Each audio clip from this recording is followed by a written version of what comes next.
Welcome back, everybody. My name is Dan Gazaway, your mental performance coach.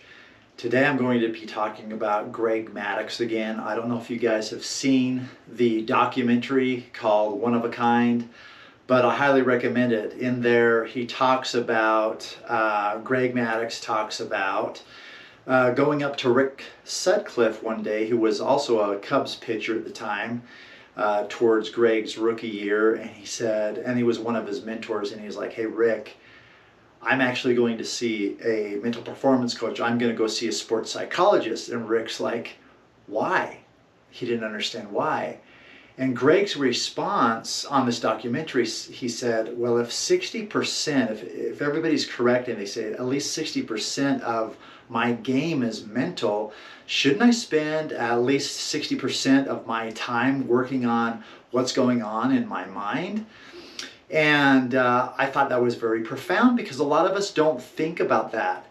And what Greg took out of that, working with a sports psychologist, the main thing he said he took out of it is focusing on what he could control, because earlier in his career in 1998, he was thinking about all of the things that he couldn't control, like, what is the coach thinking? What are my friends thinking?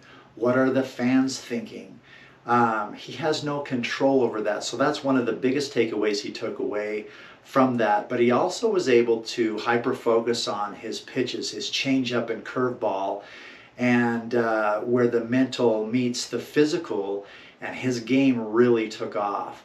So I thought that, again, that was very profound. Very simple message today, but my invitation to you guys is to find out what you're lacking in your life. What are you focusing on which you cannot control? And it really reminds me of the video that I did about Greg Maddux, actually the first video in this YouTube series about when a reporter went up to Greg and said, "How would you assess your performance?"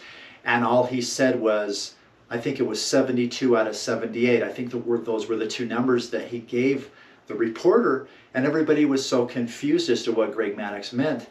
But so they asked him, "Well, what do you mean?" And he said, well, if you recall in the video, if you hadn't seen it, 72 out of the 78 pitches that I released exactly how I wanted them to be released.